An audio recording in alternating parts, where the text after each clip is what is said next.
저격수들은 이번 주 월요일에 비트코인 가격을 입력하는 것을 봐야 합니다.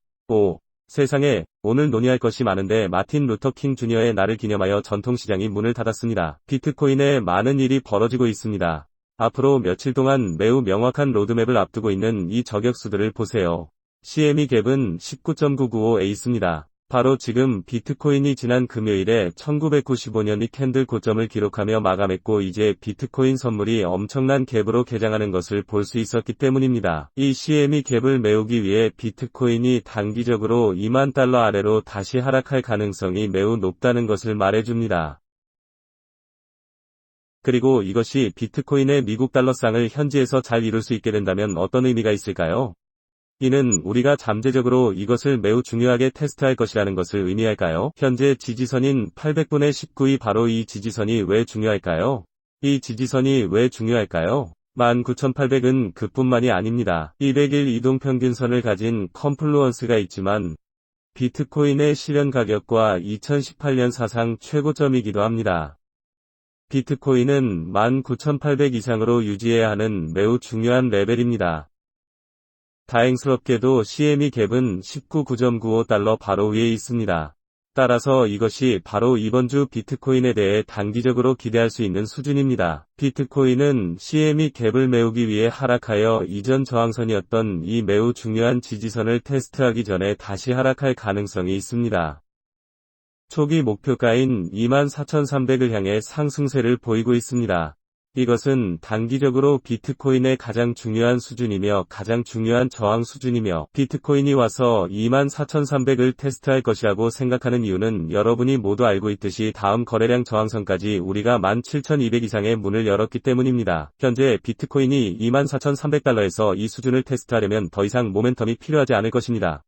우리는 현재 가격 움직임이 그 상승세에서 15% 정도 떨어져 있을 뿐입니다. 목표 24,300까지 올라가는 것이 중요하다는 것은 실제로 200주 이동평균선을 테스트할 수 있다는 사실입니다. 보시는 것처럼 여기 컴플루언스가 24,300달러 수준인 것을 볼 수 있습니다. 그리고 저격수뿐만 아니라 기관에서의 거래량도 모니터링하고 싶습니다. 6시간의 시간대입니다. 왜냐하면 제도적으로 6시간이라는 시간대에서는 아직 셀 압력이 이 상승을 시작한 매수 압력과 동일하다는 것을 깨닫지 못했기 때문입니다. 비트코인이 현재 고점을 높게 형성하면서 이 깃발 안쪽에 있는 상황에서 저는 29%를 테스트하기 위해 어느 시점에서든 하락세를 보일 것으로 예상합니다. 800레벨, 특히 CME 갭을 사용하면 매우 중요한 레벨을 테스트하기 위해 다시 내려올 가능성이 매우 높다고 생각합니다. 또 다른 이상한 수수께끼입니다. 제가 말씀드리고 싶은 부분은 이 낮은 고점을 거의 날려버릴 지경에 이르렀다는 것입니다. 캔들 고점은 21,480까지 올라갔고 20일까지 올라갔다는 것입니다. 474. 캔들 고점보다 6달러 정도 떨어졌지만 이 지지선을 돌파하지는 못했습니다. 즉, 지금까지는 낮은 고점만 형성되었으며 이는 정당화되기도 합니다. 그 의견은 우리가 잠재적으로 19,800을 테스트하기 위해 다시 내려올 수 있다는 의견입니다. 그래서 제가 지금 보고 있는 내용입니다. 17,000 미만의 포지션을 취하여 수익을 얻으실 수 있을지는 여러분에게 달려 있습니다. 비트코인이 이 수준을 테스트한 다음 또 다른 상승세를 보는 것은 너무 큰 거래라고 생각하지 마세요. 우리는 이 움직임을 바로 보고 싶지 않다는 것을 기억하세요. 우리는 이것을 테스트하고 싶습니다. 비트코인이 상승함에 따라 이전 저항선은 지지선으로 작용하고 있으며 일부 회전하는 파트에 어떤 일이 벌어지고 있는지 살펴보면 비트코인이 2만 달러 이하로 다시 내려갈 준비가 된 또 다른 잠재적인 이유는 어제 DXY가 꽤 강세를 보이는 일본 캔들로 마감했기 때문입니다.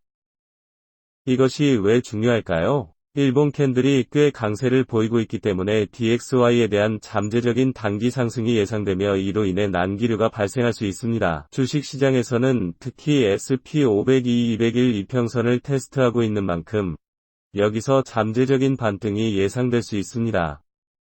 약세 시장 저항 수준 가든 버라이어티 시장 행동 지표는 주요 저항선을 테스트하기 위해 적어도 소폭 하락을 볼 수 있다고 말하고 있으며 이는 모두 선두입니다. 필자는 비트코인이 다시 하락할 준비가 되어 있다고 생각하며 반드시 새로운 저점을 보기 위해서가 아니라 적어도 800레벨을 테스트하고 매수를 시도할 준비가 되어 있다고 생각합니다. 방금 형성된 CME 갭은 BO00에서 주요 저항선을 테스트하고 있지 않습니다. 이는 금주의 횡보 흐름에 따른 상승 캔들 종가가 될 수 있다는 뜻입니다. 단기적으로 약간의 변동성이 있을 것으로 예상합니다. 비트코인 스파이도 새로운 지역 고점을 형성하지 못했고 여전히 낮은 고점이 형성되고 있습니다. 이 퍼즐 조각들을 보면 우리가 19,800 지지선을 테스트할 가능성이 가장 높다는 것을 알 수 있습니다. 비트코인이 그렇게 한다면 이더리움은 어떻게 될까요? 다시 하락하여 2018년 사상 최고점인 1440을 테스트할 가능성이 높으므로 이 역시 테이블 위에 있지만 아무것도 아닙니다. 아직은 비트코인 지배력이 상승하고 있기 때문에 하락 추세를 계속 지켜볼 필요가 있습니다. 비트코인이 19,800을 테스트하기 위해 하락할 것으로 보입니다. 비트코인 도미넌스는 어떻게 진행되고 있을까요? 이에 대한 반응은 이번 주까지 모니터링하는 것이 매우 흥미로울 것입니다. 그리고 빅스가 6.32% 상승했고 19.50으로 급등했습니다. 꽤 급격한 움직임이고 이것이 우리가 그렇게 할 수 있는 또 다른 이유이기도 합니다.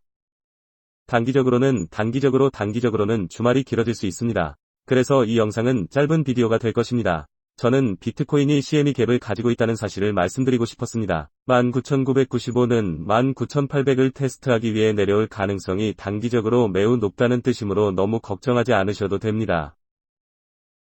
언제 이런 일이 발생하는지 모니터링해야 합니다. 만약 그런 일이 발생하면 볼륨이 셀 압력이 커질지 아니면 볼륨이 낮아질지 모니터링을 해야 합니다. 원한다면 라이트 볼륨을 사용하는 것이 좋습니다. 비트코인에 대한 강세 시나리오를 보시고 19,800을 시험해보시면 2만 달러 이상으로 다시 돌아가는 것이 바람직한 강세 시나리오입니다. 만약 우리가 19,800을 돌파한다면 말이죠. 추가 하락의 문을 열기 전에 마지막 주요 지지선인 18,400을 지지선이며 이것이 잠재적인 가격 움직임입니다. 이번 주에도 항상 그렇듯이 인터넷 최고의 암호화폐 채널을 저격하는 여러분께 최신 소식을 전해드리겠습니다. 오늘 채널을 시청해주셔서 감사합니다. 이 콘텐츠가 마음에 드시면 잊지 마세요. 아래에 구독하고 댓글을 달아주세요. 스나이퍼 다음에 만나요. 스나이퍼 나중에 봐요. 스나이퍼. 아웃.